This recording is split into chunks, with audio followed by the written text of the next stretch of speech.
E voltamos com o Eleições 2022.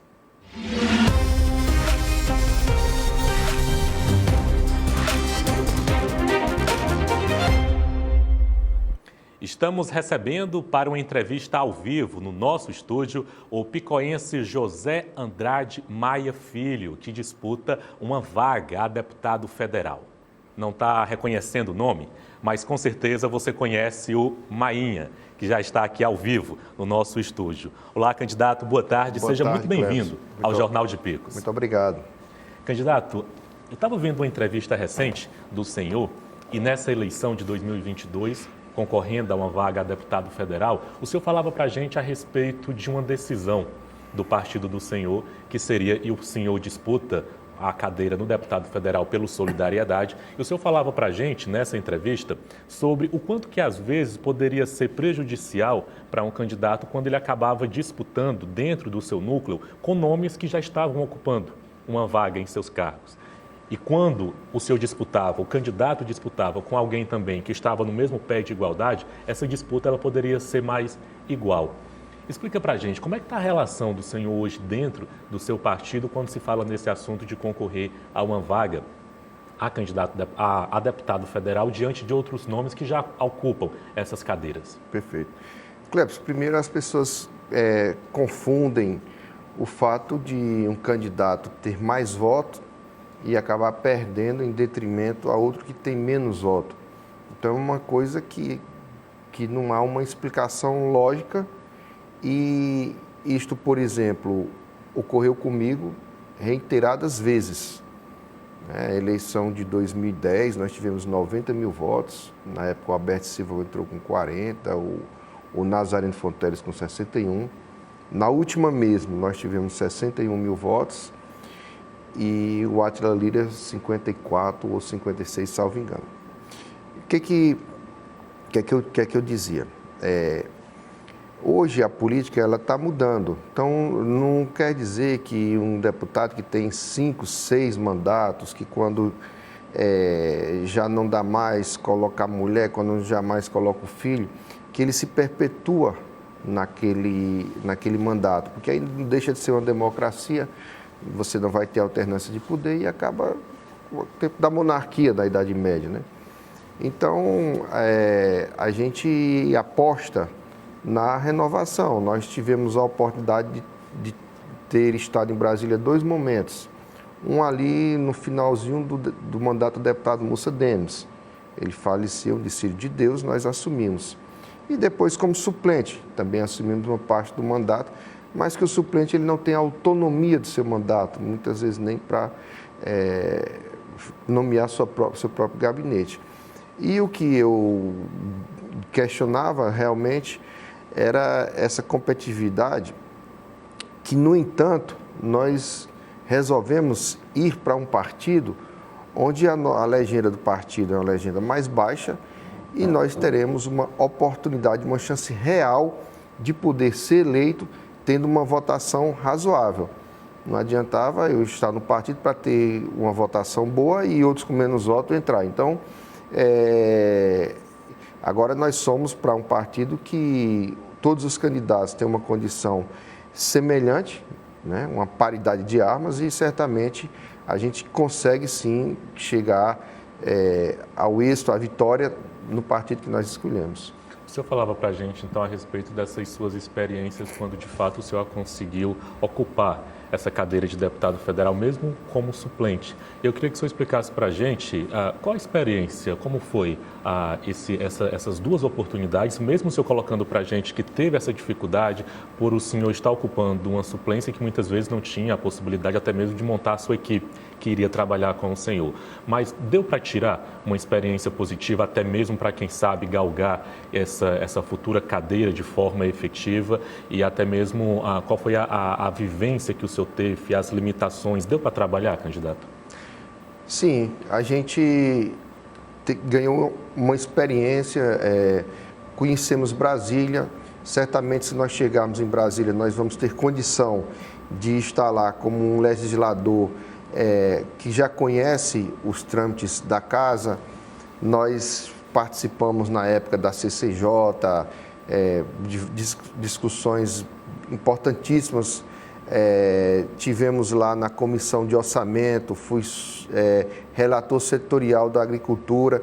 Então, no momento que nós tivemos em Brasília, nós nos dedicamos muito, estudamos, trabalhamos muito, porque como a gente não estava na titularidade, a gente tinha que estar lá em comissões importantes e defendendo o que a gente acredita que deve ser defendido, para poder realmente ter um mandato que possa corresponder aqui com a nossa região.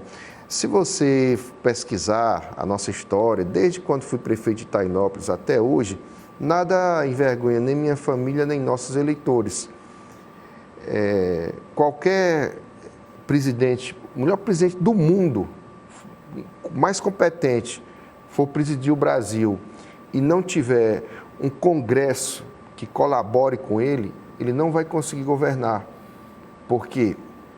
Porque os parlamentares, de certa forma, atrapalham quando barganham o apoio político para ter uma governabilidade e fazem negociações, como tem de hoje que se fala de orçamento secreto, mas de amanhã que se pode falar de outra coisa. Então, quando você vê que os parlamentares que estão em Brasília para apoiar projetos que sejam necessários, fundamentais para ter gestão, entram, né, nessa seara de estar precisando vender seu voto para ter um benefício pessoal. Quando se fala de secreto, porque o orçamento saiu das contas. E é secreto por quê? Porque a gente não sabe quem foi o parlamentar que indicou e para onde indicou. Se é secreto, que naturalmente tem alguma coisa errada. Então, assim, as pessoas têm que começar a pensar também, a gente vai eleger um grande presidente para o Brasil, mas hoje o nosso sistema, ele é um presidencialismo parlamentarista. Por quê? Porque qualquer ação que o presidente for fazer, ele precisa do poder legislativo. E se não tiver um poder legislativo ético que colabore, mas que fique barganhando com o poder executivo, certamente vai gerar muita dificuldade. Você vê que são orçamentos gigantescos que se utilizam, nesse caso do orçamento secreto, que poderiam estar sendo utilizados, por exemplo, que aqui eu cito, no IFP, no Instituto Federal do Piauí, ou nos outros institutos federais brasileiros que estão com dificuldade de orçamento. Aqui em Pix tem um IFP. Lá eles fornecem uma qualidade de educação do ensino médio, cursos técnicos, curso superior, até mestrado, para pessoas menos favorecidas. Fornecem aula de tempo integral, almoço, jantar. E eu conversava com o reitor semana atrasada e ele me dizendo que a partir do segundo semestre vai ter dificuldades até de fornecer a alimentação para os alunos do IFP, porque não tem orçamento e não tem um parlamentar que esteja lá questionando ou defendendo o orçamento para o IFP.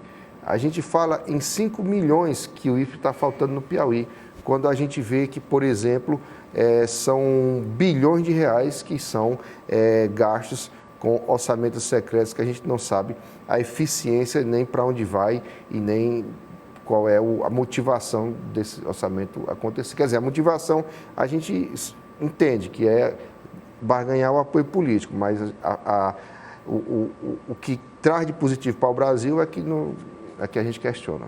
O senhor falava agora há pouco a respeito da época que foi prefeito de Itainópolis. E eu pergunto para o senhor, candidato, como é que tem sido a articulação com os prefeitos aqui da região de Picos, principalmente quando se fala em apoio para a sua candidatura?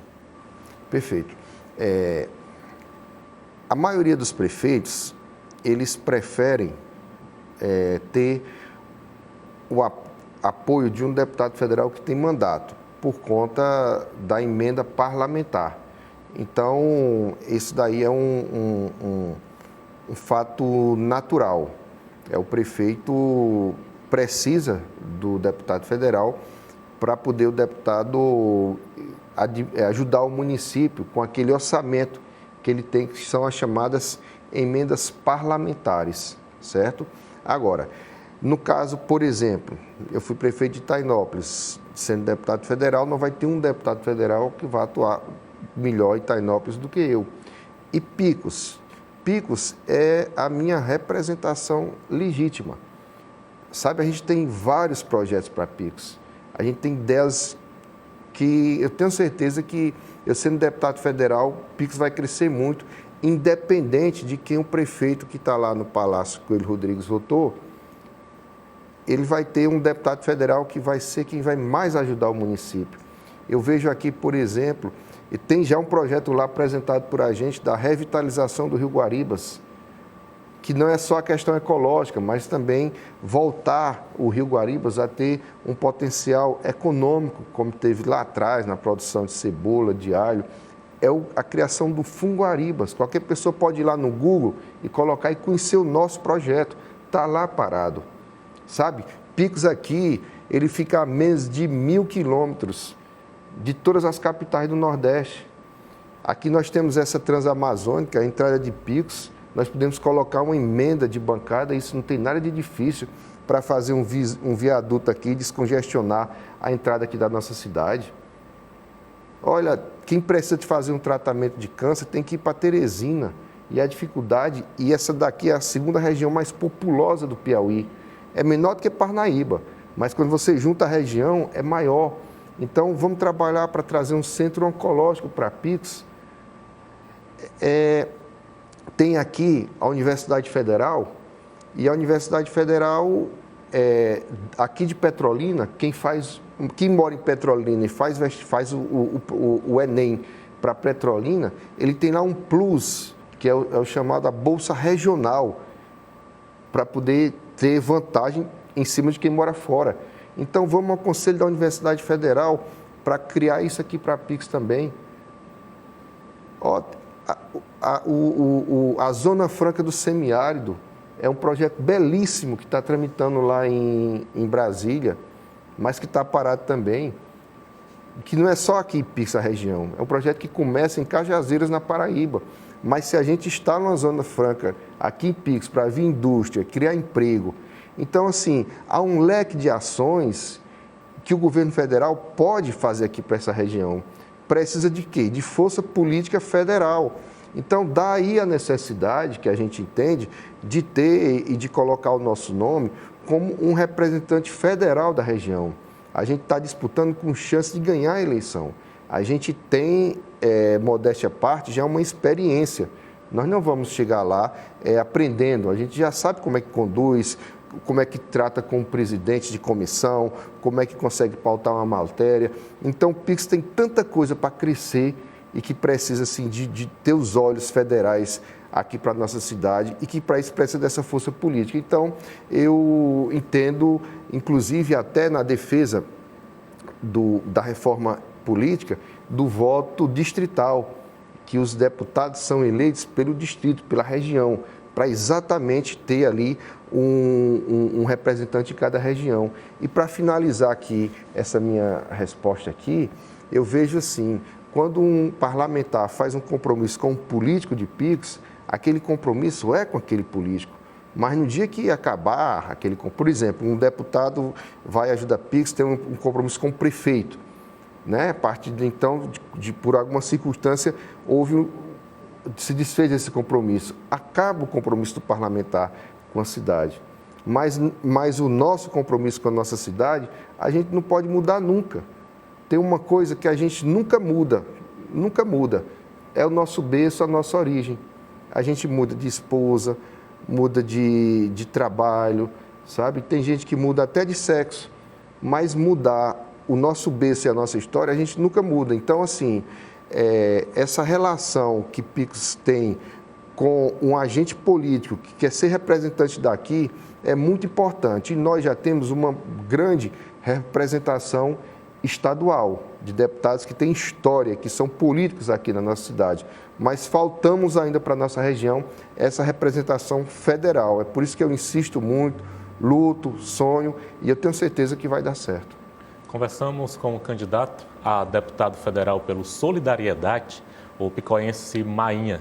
Candidato, eu queria agradecer pela entrevista. Uma ótima tarde para o senhor. Eu que lhe agradeço. Uma boa tarde a todos os espectadores, telespectadores aqui da Rádio Cidade Verde.